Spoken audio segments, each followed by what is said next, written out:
man who suffered so much, his own troubles could not compare. To the prophet scorned everywhere, he was shunned away by his own kin, ridiculed and stoned by the townsmen. His blood was shed for the truth, but never was he vengeful or rude. Then the prophet turns and he smiles, radiates the spreads out for miles, embraces his hand with kindness and care. His heart sings out for all those to hear.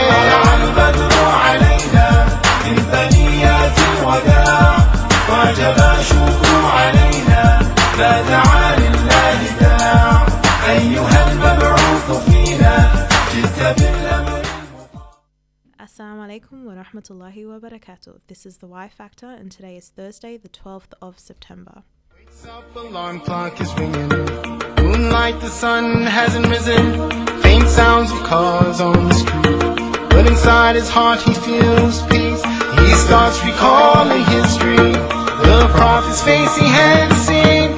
He remembers then the tradition, in a dream it truly will be him. Allah, oh what a feeling. So many years he followed his teachings, and this is the greatest time in his life. He prays to Allah and sings through the night. And we're back for another Y Factor episode. Today joining me on the mic is Ehssan Fahmi. Thank you for joining us. No worries. My pleasure. Okay, I think that must mean that the microphone's not working. I'm getting waves from the producer. Ehssan, can we have another go at that? No problem. Now I can hear you. Welcome. Okay, Thanks. Now I have been away for about 4 weeks now, so I'm a little bit still getting back into the loop of what's happening in Sydney town. Yeah. Maybe you can give me a bit of a rundown. Well, I've been away as well.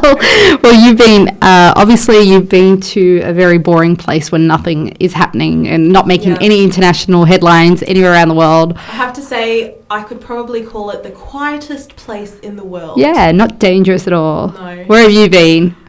Egypt. It's very quiet up there, you know, like most people spend their Fridays at home, Fridays their weekend, you know, just like any other law-abiding citizen across the world, you know. Just with curfews. With curfews, with TV, popcorn. Yeah. You know, just the usual. Yeah, trying to ignore the gunshots outside and, you know. Gunshots? What gunshots? Yeah. Gunshots. You know, It was a very different experience. I mean, like, I will never forget the one day where we heard shouts in the streets, and so everyone's peeking out the window to see what's happening, and there's a collection of people downstairs holding swords and butcher's knives and just an average day. Yeah, average day in the Middle East. And then this van rolls into the street blaring, you know, folk music just to join the swords and the guns and whatnot. And why not? Everyone's like locking their doors and the neighbours are calling each other up like, oh, they look like they escaped from prison. Another day. So guys wielding knives and, you know, swords and whatnot, and then other guys having a party. No, they were all together. Oh, they were all together. Yeah, it was the one group of people. They sound like a fun lot. Yeah. I mean, like, after a while, people got sick of curfews. The army, which is sort of caretaking the government in Egypt at the moment, they've imposed curfews. And when I was there, the curfew started at 7 p.m. People got really tired of being at home at night. It's not the Egyptian way. The Egyptian way is sort of like heading out at 3 a.m. to go for a visit. I hear they do that. I hear they're up all night and then they sleep during the day. Yeah, well, for a couple of hours during the day, but they do have to go to work and stuff like that. But, you know, imagine turning people's lives upside down. So then you had these trigger-happy people who decided, you know what, someone in the street is getting married, we're going to go for a fireworks rampage. And so after weeks of listening to gunshots, everyone's suddenly like jumping every time they hear the fireworks. They're thinking, you know, oh, there's an explosion downstairs, it's disaster, all hands on deck. And, it's like, someone's getting married. Oh, it's just a wedding. Well, that happens in the Middle East, you know. It's either gunshots or a wedding. Yeah. They both sound the same. I don't know if that's unfortunate actually, or if it's something to be happy about, to be honest. I mean, it's good because after a while you become an expert. But I used to tell them, hey guys, you know, I'm from Western Sydney. Yeah. Gunshots, just background music. Just every day, man. It's the soundtrack to our lives. Yeah. Gunshots. I can differentiate between the fireworks and the gunshots. Everyone else was like, I'm gonna die. But they don't call it Gangstown for nothing. Yeah. But I mean, like, that was my busy 4 weeks. Where were you? I was in a very quiet place that that the Australian government tells all Australian citizens, do not go to this country. Stay away from this country. Even while we were there, they were like, please, if you're an Australian citizen, get out. So we're really good at listening to warnings, aren't we? I know. That's such a great choice of holiday destinations. I know. We're troublemakers, I suppose. But yeah, I went to Yemen. Oh, Yemen. Salmon in Yemen. Yeah, so I went salmon fishing in the Yemen, the mythical Yemen River. I went to Tarim, a lovely closed off town or city called Tarim, and it's known for its spiritual sort of aspects. It's known for all the scholars and whatnot that come out of there, and it's actually very far removed from the rest of Yemen. So what was happening in the rest of Yemen, people in Tarim are not that aware of, and they're in their own little world where they're just sort of cultivating their relationship with Allah. And it's great for foreigners to come there and experience it and have this outer-worldly experience where it's just magical. It's very magical. So I recommend it to anyone who wants to go to Tarim, but please be aware there are strong strong cautionary sort of. It's funny because you make it sound like it's this amazing haven away from everything else. Yeah, it is. But it's not for the faint-hearted. It's not for the faint. Look, to get to Tarim, you have to go through either Sana'a or another city called Sayun. So there's no sort of direct way. And, the Australian government does tell its citizens, do not go to Yemen. So, it's up to you. No, but even in Tarim, it's pretty rigorous, the lifestyle there. And you would have experienced that as, one of the students studying there for the couple of weeks. For example, it was complete segregation. It was very you were controlling your nafs at all times. Exactly. You have to wear niqab because that's the culture over there, but I found it all to be quite easy. I mean, it was a very rigorous schedule. They did sort of test us to our limits, but once you exceed those tests, once you succeed, it's a very exhilarating experience. And I really loved all aspects of it. I loved putting on the niqab. I loved, the lifestyle, staying up all night in worship and, sleeping for a few hours in the day and studying all day. And it was beautiful sort of retreat away from normal life back in Sydney. But they always tell us when we're over there that, for those of us who live in the West, inshallah we get greater rewards because our tests are a little bit more difficult here. Yeah, I mean, I think it would be very different. I mean, difficult actually for you to, after spending so many weeks, or how many weeks was it? I spent about 2 months. Yeah, after spending 2 months in that rigorous lifestyle, how did you manage to adjust coming back to Sydney and going back into, the mainstream modern world where it's not exactly an enclosed Islamic society anymore? Did you manage to hang on to any of the, habits that you developed over there, for example? Yeah, I try to. There are litanies that they follow, and there's just a culture of Islam over there that's so beautiful. Like, they celebrate the 17th night of Ramadan, which is the Battle of Badr night, and they go out onto the streets. They have this massive procession with all these drums, and it's just like you feel so proud to be a Muslim. Wow.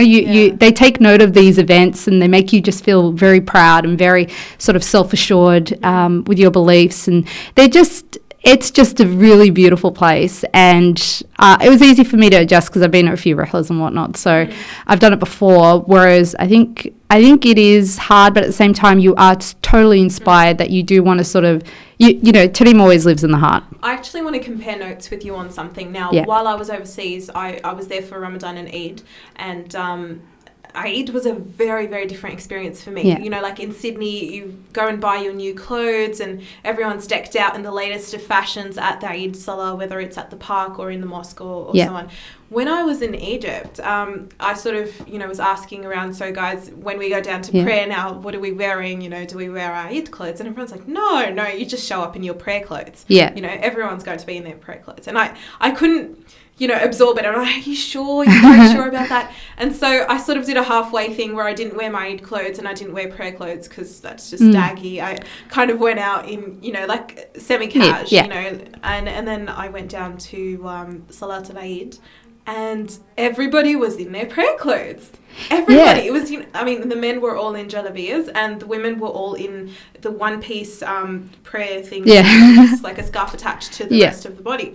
And I couldn't believe myself. I just kept looking around. First of all, when you go to the mosque, the prayers are not held in the mosque. There's mats outside of the mosque, and that's where we pray. And then everyone's there just purely to focus on the prayer. Yeah. And then, they slowly stroll home and pick up balloons and lollies on the way and whatnot. And they go home and have their breakfast. And after that, I think, is when they put on their Eid clothes and go visiting. Yeah. That's what we were told was happening in Yemen. But for us, for the Westerners, we couldn't understand this concept as well. So, and it's funny because they also wear the one piece, salah clothes. But when I got there, people were kind of, where I was staying was for international students anyway. So, but I was told that the Yemeni women do wear the prayer outfits for the actual Eid prayer, but then they get changed afterwards. Oh, wow. It must be like an Arab culture across the Middle East then, maybe. Yeah, maybe. I just found it so bizarre. Yeah. I was like, this is the first Eid I attend where I'm just like not going, okay, I don't have to worry that someone else is wearing my outfit or something as trivial as that. Yeah, it was really cool though, because we got up and we went up onto the roof of the house we were staying in, and we saw a huge march procession where for Eid, where all the men came out dressed in white, and they were marching from where they were staying to another masjid to do their Eid prayer, and that was amazing. And I just thought, wow, like I wish we would do that in Sydney, but we can't, obviously. Well, it's certainly so different. I mean, I think even Ramadan, I guess, like just the whole time I was in Egypt, whenever they would do the regular Tarawih prayers, and then there's tahajjud every night, maybe because I was there only for the last 10 days.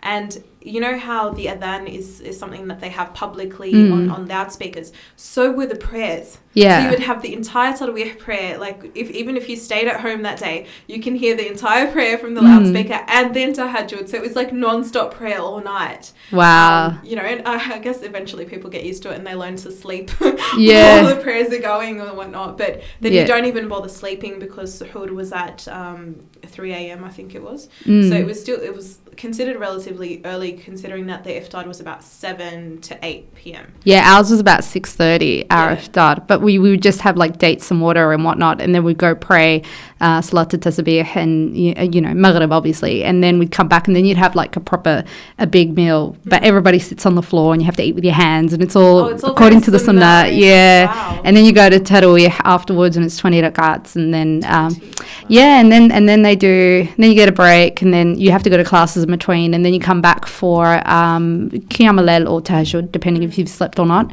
And then from then on, it's just non-stop until about 7 a.m., something like that.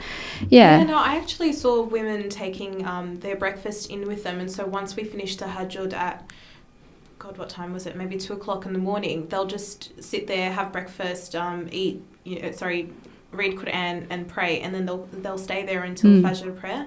Yeah. And then go home afterwards. Or some of them would stay until the sun comes up. That's so cool. Yeah, it was, I guess they have nothing else to do in Ramadan. It's holidays. Well, and people might be in I'tikaf as well. So, too. That's pretty awesome. The mosques weren't in the best state.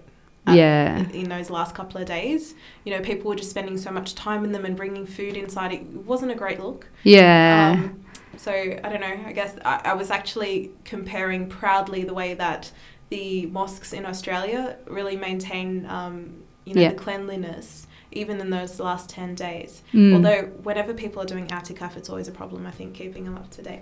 But that wraps up our little travel log for today. It has been a big week in Australia, even though we've been abroad. Political dramas, elections, we have a new Prime Minister. New government. Yeah. All of that and more will be coming up shortly after this break. So stay with us. You're listening to The Y Factor on 87.6 FM.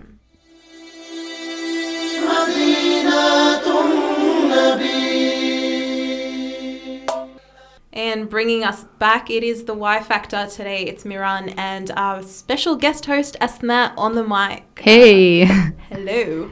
All right. So we are talking politics this segment and the next one, inshallah. And joining us for that today will be a journalist who was covering the campaign from the very beginning. He was on the campaign trail, which should be very interesting to have a chat about, I think. Yeah. And if any of you do have questions, at all that you want to call us and join in with us, just give us a call. Our producer will pull up the phone number for the Voice of Islam in a second so we can rattle that out for you. But in the meantime, do you have any burning comments you'd like to make about the elections before we get Ehssan on the line? Oh, look, I just... where does one begin about the elections? I think the media coverage was probably the most interesting point for me. Obviously the whole Murdoch factor playing into these elections, Australian elections, and let's not forget that Rupert Murdoch is an American citizen. But he did have a vested interest in this election, 2013, so it'll be interesting to hear what our journalist has to say about that. And without further ado, let's actually get Ehssan on the line. Assalamu alaikum. Right, technical difficulties, nothing unusual around here. It's all good. We'll just keep chatting Tony Abbott and whatnot at the moment. So, what was your favourite part of the elections, Asma? My favourite part of the election was actually probably the silly comments made by some politicians, probably James Diaz not knowing the 6-point plan. That was really something else. That was very funny, and the Daily Show in America really highlighted that. It was quite amusing, I must say. And, I think he was on the hamster... last night, and they sort of made fun of that. Gotta love the Chaser boys. And he took it with great humour too. Yeah. Well, seriously, what else could he do at this stage? All dignity gone. Yeah, gone. Absolutely. And there's been some other politicians who've come out and claimed that there was a Liberal candidate who claimed that he lost the election because the Liberal Party were not supportive of ethnic minorities. So that was quite interesting as well. And Fiona Scott was a great source of laughter for my friends and I. Oh, yeah. No, you know what? She was the first thing I heard about when I came back from overseas, and I have to say she made my election, really did. We're going to try to get Ehssan on the line one more time. Assalamu alaikum, Ehssan. Wa alaikum salam. Oh, that's perfect. Thank you very much for joining us on the Y Factor today. We're very happy to have you on again. How have you been? No worries. Thanks for having me. No, it's been good. It's been a very interesting election campaign, and I'm just recovering now. What was it like being on the campaign trail? Well, I was on the campaign trail for the last week. I mean, I've been reporting on it throughout the whole campaign from Canberra, but for a week I was with Kevin Rudd on the road.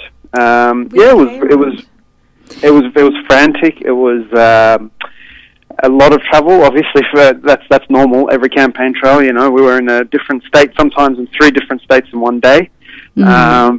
But yeah, you got the sense very early on his campaign trail that they were very much on the losing end. Yep. They were all over the place and a little bit disorganized. But it was a beautiful experience. I really enjoyed it. Yeah, that's what I was wondering. I was wondering whether they knew that they were going to lose and whether it was just about minimizing sort of the damage. Is that the feeling that you got, that it was not about winning or losing? It was about, okay, we're going to lose, but let's try and minimize this as much as possible. Well, they would never tell us anything to that effect. That that their staffers would never say anything like that. That they feel like they might be losing. But you can get a sense of where the campaign is at from the seats that are visited on an election campaign. Rudd visited many times when I was with him Queensland, where it's very safe ground for him. And he barely, we expected him to be basically camped out in Western Sydney, but he was barely there. He was barely in Liberal heartland. He was, in safe Labor seats in Melbourne, in Queensland. So that tells you that he's really trying to rally the base, and he's not even thinking about picking up any seats that, from the Liberals or so from that you can sense it. And also from this organisation that I was talking about, often we last minute there were changes. There were some times that we, once they flew us from Perth to Darwin, and the only media event that we were supposed to go to, they hadn't even received permission for us to enter into a GP super clinic. So we flew 4 hours to this place. We weren't even able to enter. Wow. And That just was last minute. disheartening as well. Oh, it was for us. It was a little bit annoying, but at the same time, through that annoyance and chaos, you can do a lot of good stories. Just last minute, they arranged us to go into a market for him to meet people, but it was totally all over the place, and it seemed like Rudd was making a lot of decisions last minute himself. Yeah, on the go, and not really telling his campaign team. So that was pretty interesting to see as well. Actually, seeing as Rudd was actually the face of a lot of, I guess, negative media, I think that was one of the perceptions out there, that he was definitely taking the fall in the media, whereas Tony Abbott was being lauded by a lot of, say, Murdoch's press. Do you feel that part of his campaign was reactionary to that? Well, firstly, about that media bias, I'd have to absolutely agree with that. I mean, as a journalist, it's a bit dangerous to say, there was a massive, it's a big bias from the Murdoch press. I was trying not to push you into that trap. No, I don't mind doing that, and, my employer is half owned by Murdoch anyway, so I'll just put that out there. But Murdoch owns 70% of newspapers in Australia. There was no secret of his position. I mean, he was tweeting about it every 2 seconds. Exactly. I mean, look, that's one thing, but tweeting is one thing, but actually when your newspapers are so, I'm not sure if you guys have been watching Media Watch. They've been doing like a count of the pro and anti-Labor stories in the Murdoch papers, and it's just been very, very one-sided and very negative and vindictive. And if it's based on policy, that's one thing. Yeah. But, when you have cartoons of people dressed as Nazis or whatever. It's kind of pushing it a little bit and talking about people's families and that kind of thing. And there's no amount of money that can buy that advertisement, across the whole of Australia. I mean, even the headline, that famous headline, Australia needs Tony, with a big picture of Tony Abbott on the front. And just even when you're on, a Murdoch website, you're trying to read an article, and in the middle of it would just be Tony Abbott's face telling you to vote Liberal, and it's an ad that's just smack bang in the middle, and you can't actually scroll away from it. And when you're trying to close it, it won't close. I mean, it just seemed like it was calculated from the beginning. But, I mean, he didn't even hide it. Murdoch didn't even hide it. Yeah. No, he didn't hide it. And, look, the Murdoch backing a candidate or an incumbent or whatever in an election is nothing new. Yeah. I mean, he's been doing it since Whitlam till now. But the aggression seen this time is kind of unprecedented. And do you think this time it's actually impacted on the readers themselves? Do you think it's changed the way that people will be consuming news, especially when it comes to politics, now that this was so blatant? Well, I think there's no doubt. I mean, that it would have an impact. I mean, advertisement has an impact. Editorials have an impact. Opinion polls have an impact. The constant gathering of opinion polls pointing to the same thing. There's also in psychology this whole thing of you will act the way you are told to act if you're told this is the reality of the situation. So all of these things definitely have an impact. Constant opinion polls pointing to Labor destruction, constant reminders that the country is apparently in some kind of crisis when we haven't been in a crisis at all. Completely the opposite, actually. I mean, I'm not a fan of either side of politics, but you can't say that based on economic management and based on legislation that's been passed that the Labor Party has been completely incompetent the way the Murdoch press and a lot of commentators have been suggesting. So, no, it definitely does have an impact, but it's hard to quantify what that impact is. It could also have the impact that people are losing trust in mainstream media. If they're seeing these kinds of, I can hear from you guys as well that maybe you guys are a little bit disappointed in the coverage. I'm sure that's even more widespread in the community. I think it was just shocking for a lot of people when the coalition released their costings 2 days before the election, and the media didn't really analyse it. There was a blanket ban by that point anyway, wasn't there? Advertisements, I believe the blanket ban was in effect on Wednesday. But then the actual costings, the media had a responsibility to analyse that. But now we're finding out information after the fact. Like Joe Hockey's revelations. Joe Hockey's revelations. Absolutely. Yeah, absolutely agree with you. I mean, if you ask many of those, some of those reporters at those papers, that we might be critical of, they might point you to specific articles where they have criticised the coalition and their costings, because they have consistently done that. But where have they done that? Has it been on page one? Has it been with a big picture? Like for instance, the whole situation with the whole saga with Kevin Rudd and the stylist or the makeup artist at one of the debates. They did like 5 or 6 articles in one paper, in one edition of the Daily Telegraph on that, like the front cover page. I don't know what it was. It was just wall-to-wall coverage on that. But you're right, on costings and policy, I'm not sure if there was the same scrutiny. Yeah. Well, speaking of drama and sensationalised news, what about the 1,000 votes that went missing in Indi? That was really interesting. I mean, look, we might criticise the AEC for misplacing those 1,000 votes in Indi, but that's okay. No, I didn't mean. I was just trying to, No, that's don't worry, I read it as Indi as well. So that's right. Yeah. Well, first time I read it, probably read it as Indi as well. Yeah. But anyway, look, they did have, in their defence, they did have I thought they said that they counted the votes, but then it was just human error that they placed. Yeah, they counted a 1 it instead of a 2.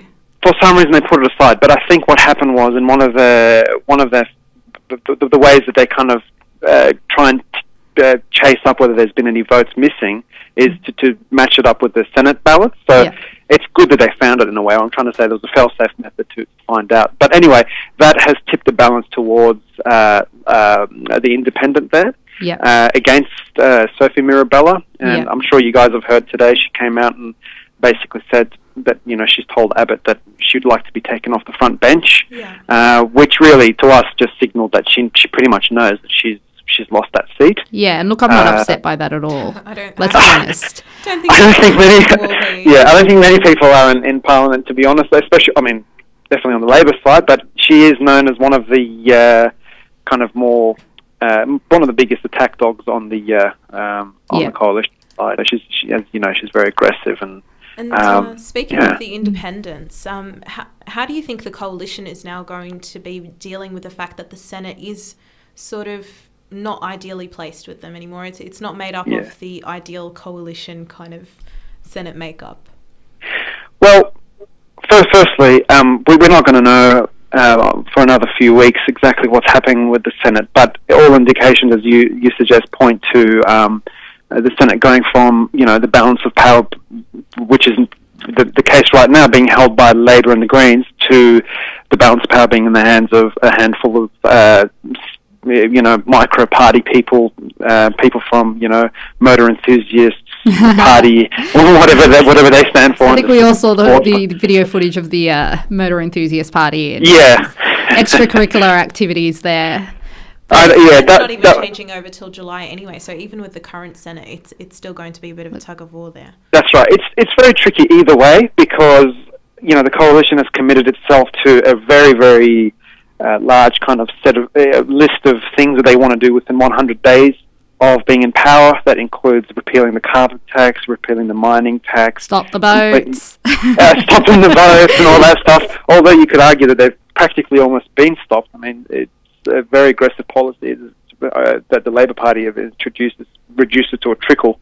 But anyway, so either way it's going to be tricky. But what's very tricky, right now at least they know what the Labor Party and the Greens stand for. So in negotiations, they can plan out how they're going to try and convince them to support their legislation, even though they completely, have different philosophy on politics. But with this kind of mishmash of micro parties, a couple of people possibly from the Palmer Party and all those other strange parties that have very specific niche interests.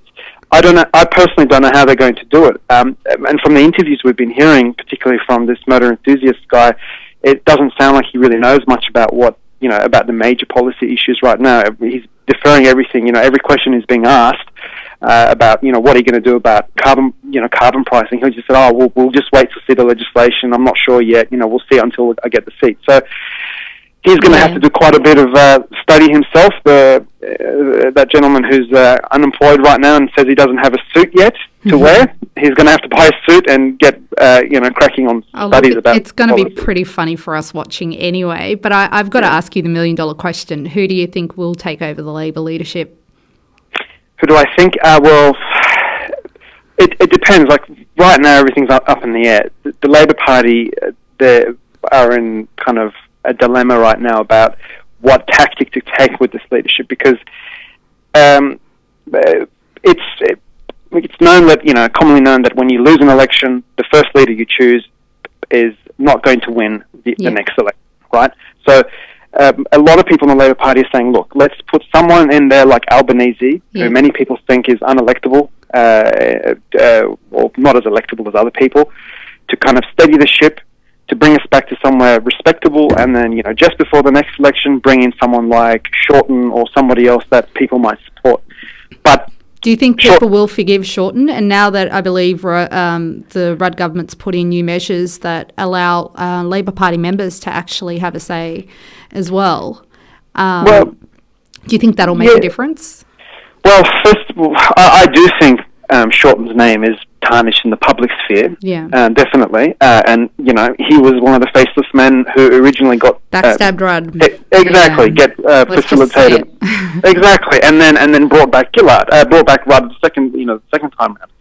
Look, I was speaking to Laurie Ferguson, who's, a Western Sydney MP today, and he was basically telling me that Bill Shorten may seem like he is tarnished by this, but so are all the other MPs. He said Albanese is not clean, Chris Bowen is not clean. We were all involved in the leadership issues.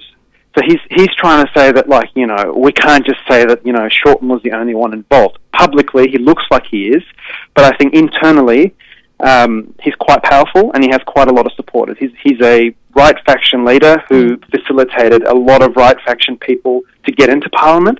And those people are going to vote for him in caucus, definitely. What do you think of Plebiscite's chances? Well, funnily enough, Ferguson told me that he thinks the only person in Labor who, according to him, has not... it's still pure regarding the whole leadership issue is Plebiscite. So, but the thing is, she's probably not ready yet for leadership. She probably needs a little bit more time. She was a cabinet minister, but there are a number of very talented people like Plebiscite, like Mark Butler, who are not yet ready. Chris Bowen is another person, but it's still not their time. And there's a chance they might be wasted now. It's very difficult right now for Labor. If they put someone so highly talented and someone who has so much potential, like Plebiscite, it might kind of ruin their future. So they have to think about that as well. So your money's on Shorten at the moment? Yeah, definitely on Shorten at the moment. It'll be interesting. Shorten? I think it'll be interesting to see whether Albanese puts his hand up. If he does put his hand up, it'll be kind of like a really long, drawn-out process. It might actually damage the Labor Party in some ways, and this new system that Rudd has made up. But I have a feeling that Albanese will put his hand up and Shorten will get through in the end in the ballot process. Interesting times ahead. And with that prediction, Ehssan, unfortunately we are going to have to wrap up now, but thank you so much for joining us today, and we look forward to having many more chats about the future of Australian politics with you on the show. No worries. Thanks a lot for having me, guys, and Assalamu alaikum. Wa alaikum salam. Thank you.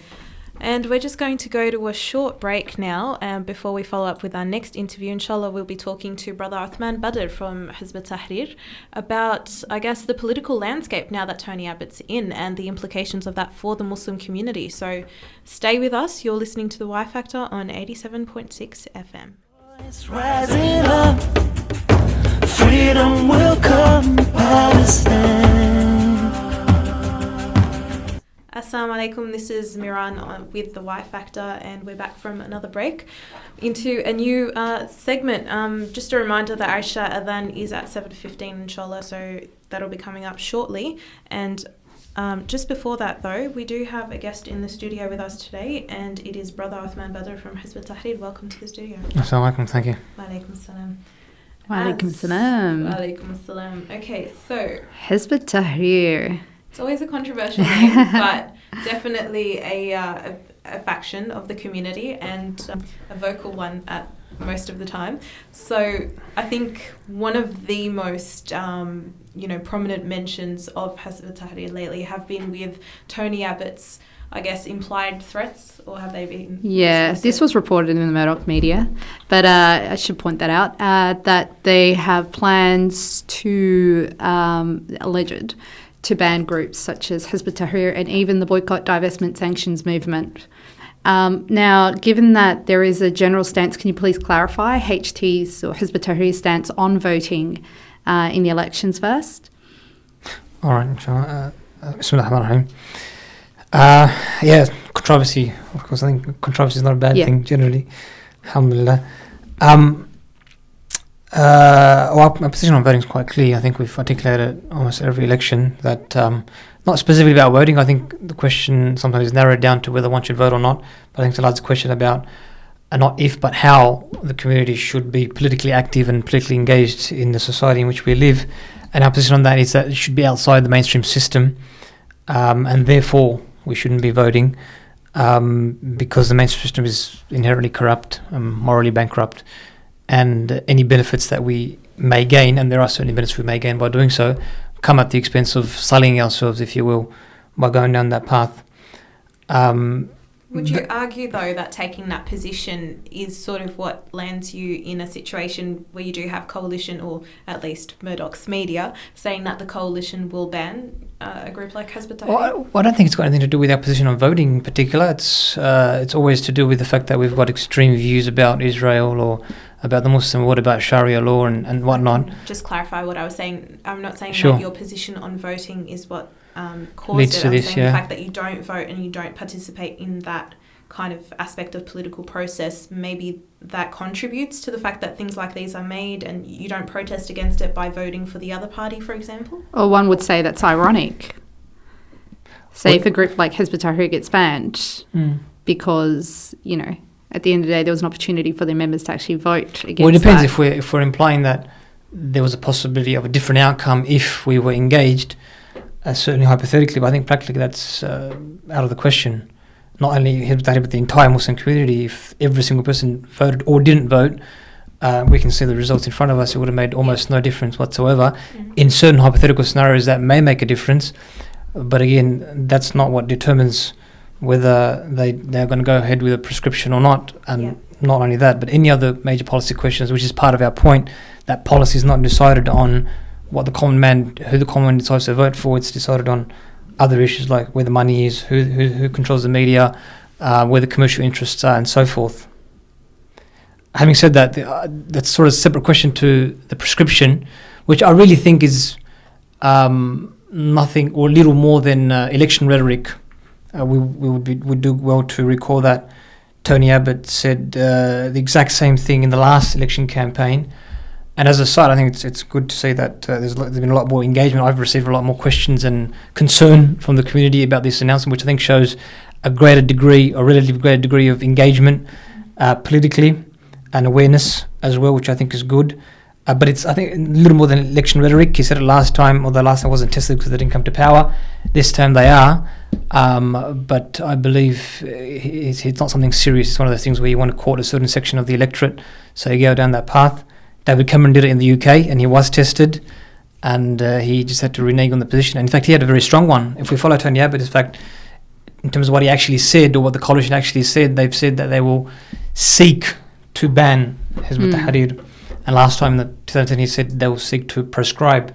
And what seek to means, I mean, he can fulfill that promise, quote unquote, by asking Asia or the authorities, other security authorities, to review Hizb Ut-Tahrir again and inform him whether there are any other options.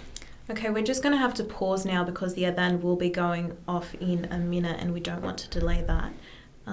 So I am sorry about that, but we'll be right back and continuing this fascinating conversation, inshallah, with Brother Uthman Badar from Hizb Ut-Tahrir. Assalamu alaikum, and we're back after Aisha Adhan now. So just continuing our conversation from before, Brother Uthman Badar, I'm sorry we had to interrupt you. That's fine, that's okay. Yeah, we're just talking about coalitions saying that they will seek to ban Hizb Ut-Tahrir, and I was just saying that I think it's nothing more than election rhetoric, and we do have precedent in the UK where David Cameron stated the same thing a few years ago. Again, whilst in opposition, generally you find that it's in opposition they make these statements. But he was much more definitive and much stronger in words. He said that if elected, we will immediately ban Hizb Ut-Tahrir. Those were his words, and it was in the Conservative Party manifesto that they would ban Hizb Ut-Tahrir if elected. And they didn't? And they didn't. They didn't, okay. But what if they do in Australia, Yeah. then what is Hizb Ut-Tahrir's position? Exactly. our position is that What would you do if they put you on a banned list? well, obviously in origin, in terms of a work like this, working for the establishment of Islam is an obligation from Allah. Some people deciding that they're going to ban us doesn't really make a difference in origin in terms of our deciding whether we're going to continue or not. So work continues regardless, and in fact we're banned in most countries in which we operate, so that's not something new for us.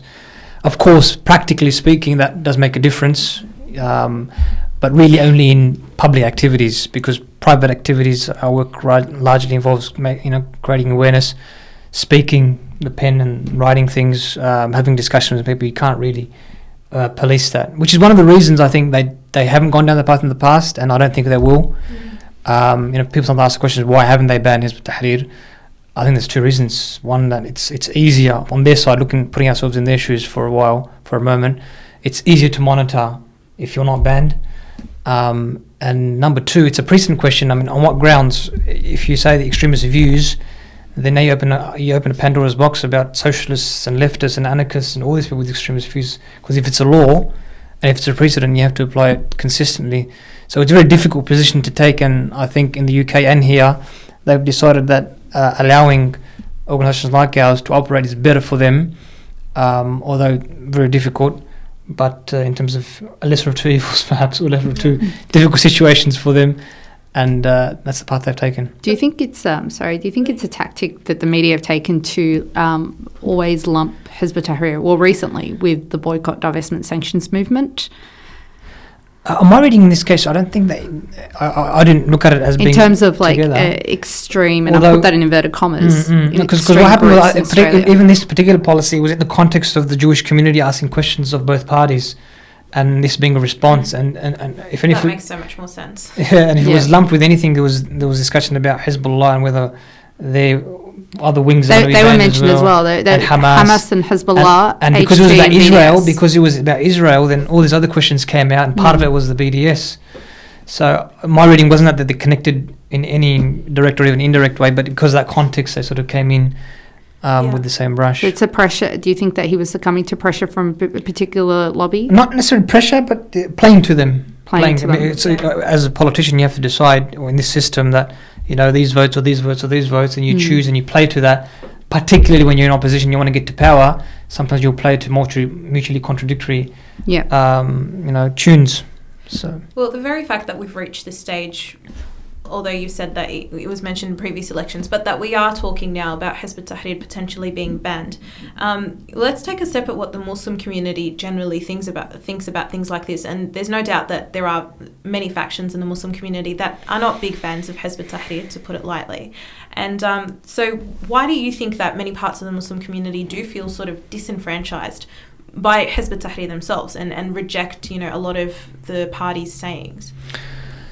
I think we should probably be a bit more specific or precise. I think it's largely a case of my own interaction through social media, through interaction on the ground, tells me that in terms of the community, there's in fact widespread support for our work, and the differences where they do exist are on questions of methods and styles and means. That's a fair call. Yeah, yes. and therefore on a question on a thing like this, I mean, even when Tony Abbott mentioned it, I've been getting calls and messages from all sections of the community with positive concern, with those who would agree and disagree in terms of method. So in the community, it's not really an issue as such. We interact with all sectors of the community, and by and large that relationship is very good.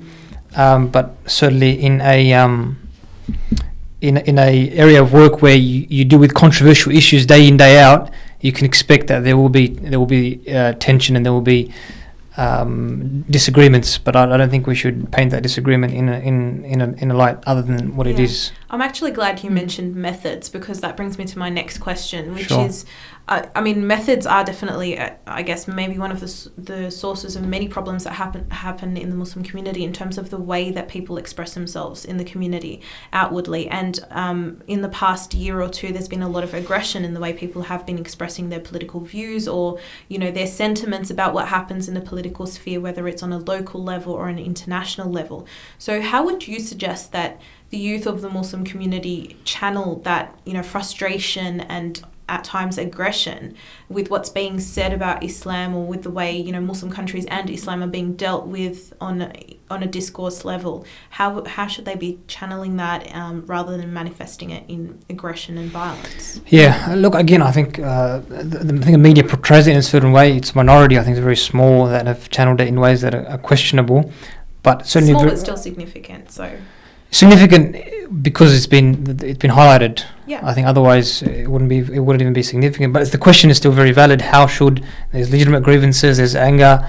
How should you channel it? I think very clearly it should be channeled in what we call intellectual and political mediums, and that is by discussing the differences, you know, debates, intellectual debates. Do you really believe some of these factions are actually going to be interested in debates? That's Which sort of faction, speaking sorry? to a bit of an elite level of the community at any rate, no matter what the faction is. Not everyone is going to be interested in a debate, or they won't Yeah. feel like it's necessarily doing anything for their cause. You know? Well, this is the point. When if that's a message that you believe in as we do, then you have to convince them. So, you know, we engage in various debates, and lots of time people from various sections of the community will question the efficacy of such means, but you just have to explain to them, and usually they'll see the point that if you're in a situation where the conflict is not physical, then really you're already restricted to speaking in different forms, getting a message across, whether you write it or you say it. And therefore, a debate is one of the more open types where, you know, because there's differences involved, you can actually discuss them rigorously as opposed to beating around the bush. So, but debate is just one type. The point is that you channel your grievances by getting your message across clearly, succinctly, with confidence, and assertively. But that's the only options we have living in this society, and we need to recognise that. Do you think some people are just over it? Over what?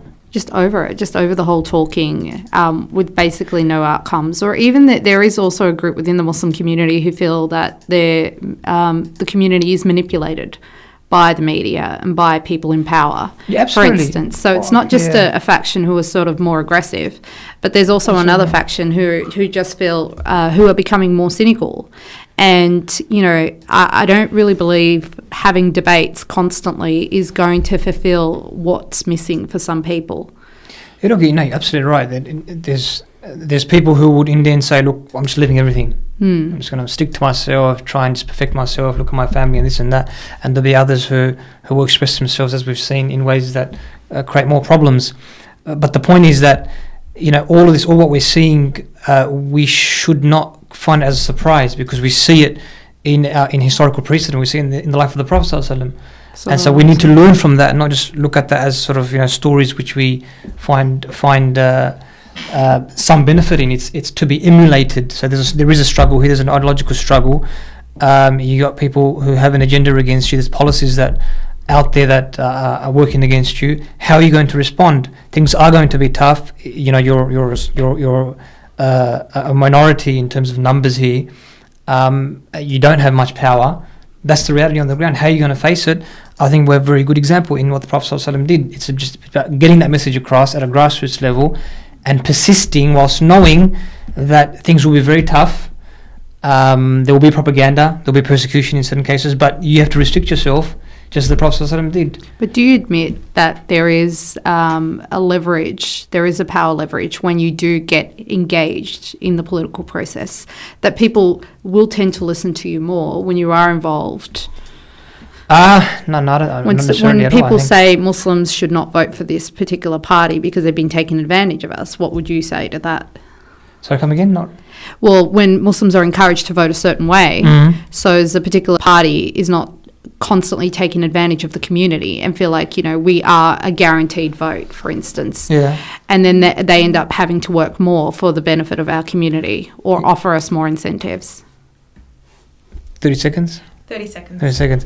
Very quickly, we've actually seen that in the past. We've seen that in the past. Again, the point is a lot of these arguments are hypothetical. When we put them down to what is actually out there in terms of numbers and statistics, we see a different picture. And I think examples show that, because people have gone in the community, some have gone in and others have stayed out. And I don't think the voices that have gone in have had any more influence than the ones that have not. So it's an important issue. And I think the remaining 5 seconds is not enough to deal with it, but I think we'll leave it for Unfortunately, I'm really discussion. sorry to have to wrap this up, but it is 7:30 and that's the end of our show. And just before we leave, I need to make a quick mention of a dinner on Saturday, the 14th of September, 6 p.m. at the Orion Function Centre for the Burma Awareness Campaign. I think there will be a documentary playing there by Brother Karanda Safi, and so if you can catch that, please do. Brother Uthman Badar, thank you so much for joining us today. It's been a pleasure. Asma, having you as my sidekick today has been an absolute ball. And for everyone who tuned in today, thank you, and tune in again next week, 6:30 p.m. on Thursday, inshallah. Assalamu alaikum wa rahmatullahi wa barakatuh.